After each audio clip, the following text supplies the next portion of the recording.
99일 남았습니다. 대선 100일도 채 남지 않았습니다. 그 가운데 윤석열 후보와 선대위에서 지금 오늘 아침 이상한 흐름이 보이고 있습니다. 불협화음이 감지되고 있습니다.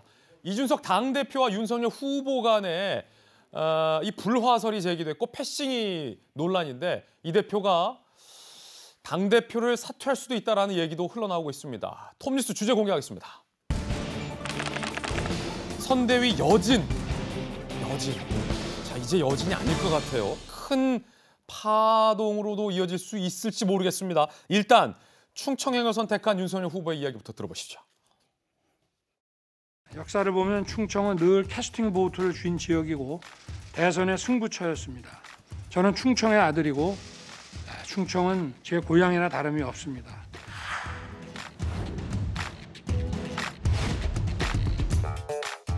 후보님, 저 부친께서 연남초등학교 나오셨다고요? 그러니까 여기서 초등학교를 여기서 다니다가 공주로 제가 한 20, 30년 전에는 동창회 가시는 걸 봤거든.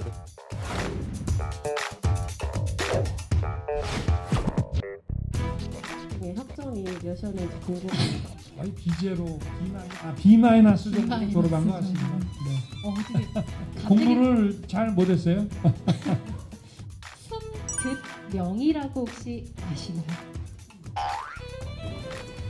솔직하게 잘 모르겠어요. 사회자님의 명곡을 숨어서 듣습니다.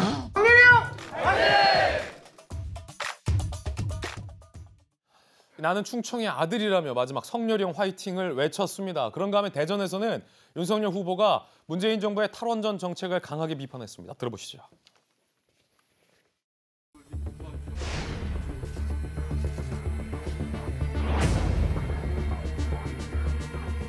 깨끗하고 안전한 효율적인 원자력 발전 이외에는 현재는 대안이 없습니다. 탈원전이라고 하는 것은 망하러 얘기입니다. 이건 원자력 발전과 그 산업에 대한 문제로 끝나는 것이 아닙니다.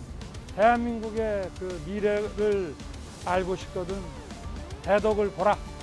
이 저성장에서 벗어나는 길은 과학기술밖에 없습니다. 자, 그런가 하면 윤석열 후보와 국민의힘의 선대위에서 파격 인선을 해서 보도가 되고 있습니다. 잠시 후 이재명 후보 이야기 나눌 때 역시 파격 인선에 대한 이야기도 준비가 되어 있습니다. 먼저 윤석열 후보 측의 인선, 인재 영입 어떤 분들이 영입됐을까요? 함께 보시죠.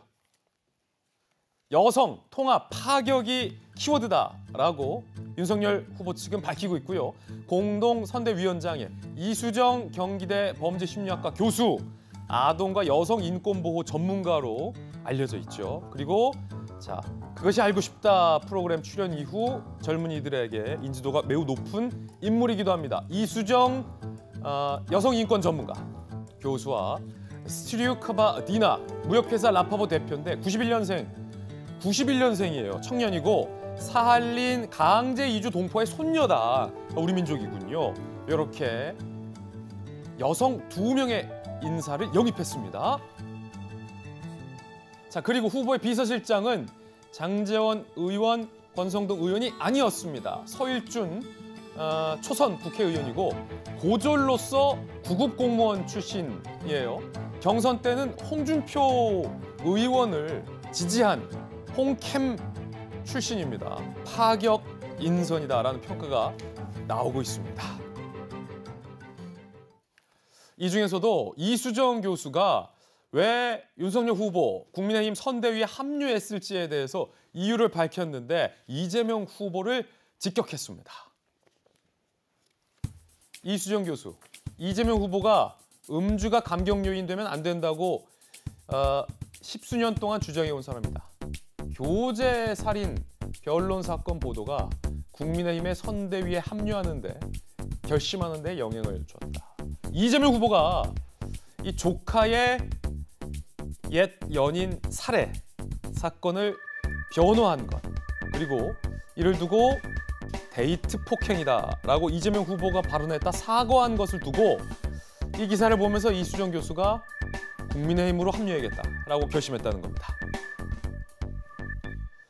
윤 후보가 직접 연락와 영입 제안을 했다. 살인 사건을 데이트 폭력이라 지칭하고 심신미약을 주장하는 등 민주당 여성 전문가들 왜 조용히 있나?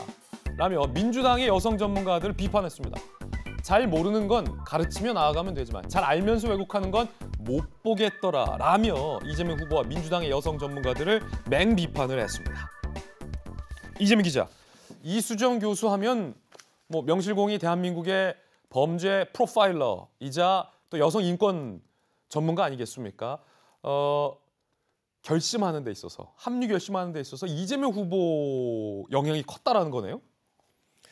그 전부터 사실 하마평 있었기 때문에 꼭 그것이 결정적 이유였다고 볼 수는 없겠지만 여전히 어쨌든 이재명 후보가 이재명 후보의 조카의 어떤 끔찍한 살인 사건을 두고 데이트 폭력이라고 했던 건 사실 굉장한 비판의 여지가 있죠. 본인도 그 부분에 사과한 부분이 있고 절대 뭐 데이트 폭력이라는 말로 그 사건을 이렇게 별것 아닌 것처럼 만들려고 했던 건 아니다. 이렇게 본인도 사과한 부분이 있기 때문에 뭐 그런 점을 또 이제 이수정 교수가 국민의 힘을 선택하는 데 큰 영향을 미쳤다 이렇게 볼 수 있을 것 같고 다만 이수정 교수 자체가 꼭 어떤 특정 정파에 관계없이 어떤 여성 문제라든지 성 문제 관련해서 정당들이 TF를 만들 때마다 단골로 초빙할 정도로 어쨌든 그 분야의 전문가죠. 예. 그런 점에서 뭐 어떻게 보면 윤석열 후보 쪽에서 가장 부족한 부분을 보완하는 그런 역할을 할 것 같은데 저는 굉장히 흥미롭게 보는 건 윤석열 후보나 이재명 후보는 굉장히 닮은 꼴 인선을 하고 있다는 생각이 듭니다.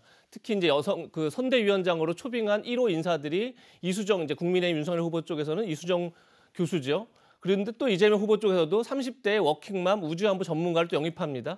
그게 뭐냐면 지금 30, 40대 젊은 여성들의 표심이 어떤 무주공산이다. 특정 후보에게 쏠려 있지 않다. 이제 그런 것들 염두에 두고 있다. 양쪽 다 똑같이 이제 그런 상황을 막고 있다는 걸 볼 수 있고 여성의 마음을 누가 훔치느냐가 대선에서 중요하다. 그렇죠. 그렇기 때문에 선대위원장으로 똑같이 30대 물론 이제 이수정 교수는 50대지만 또 여성 전문가들을 영입하는 이제 그런 똑같은 모습을 보이고 있고 또 하나 흥미로운 건 비서실장 역시 지금 이제 윤석열 후보는 홍준표 캠프에 있던 인사를 초선 의원을 영입합니다. 그렇죠. 그런데 이재명 후보 역시 이낙연 캠프에 있던 인사를 비서실장 임명합니다. 역시 이거는 양쪽 다 지금 원팀을 만드는데 여전히 숙제를 안고 있다. 그러니까 양쪽 다 지금 똑같은 숙제를 안고 똑같은 고민하고 있다는 것을 지금 이번 인선을 통해서 볼 수 있는 게 아닌가 라는 생각이 들었습니다. 그렇군요.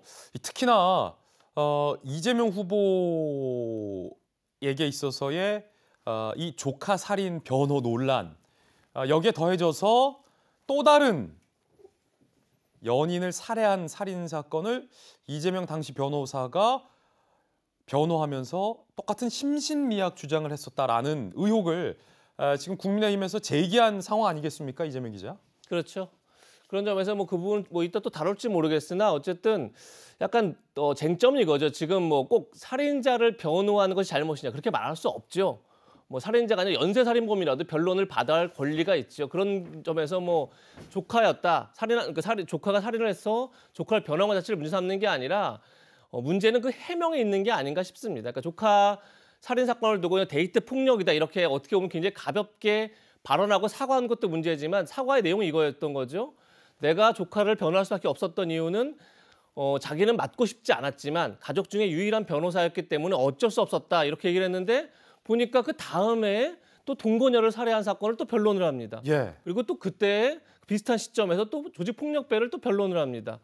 그러면서 조직폭력배를 변론할 때 또 조직폭력배인 걸 몰랐다 이렇게 얘기를 하지만 사실상 판결문에서 나와 있습니다. 그러니까 지금 중요한 건 뭐냐면 변론 자체가 아니라 그 변론에 대한 해명이 계속 바뀌고 있고 신뢰를 주지 못하고 있는 게 아닌가 싶고 그런 점을 지금 국민의힘도 지적하고 있는 게 아닌가 싶습니다. 이수정 교수가 선대위 합류 결심하는 데 영향을 줬다라고 한 부분이 바로 방금 이재명 기자가 설명한 그런 맥락을 밝혔다라고 볼 수 있겠습니다. 잠시 후에 그 내용과 논란은 또 저희가 다뤄보겠습니다.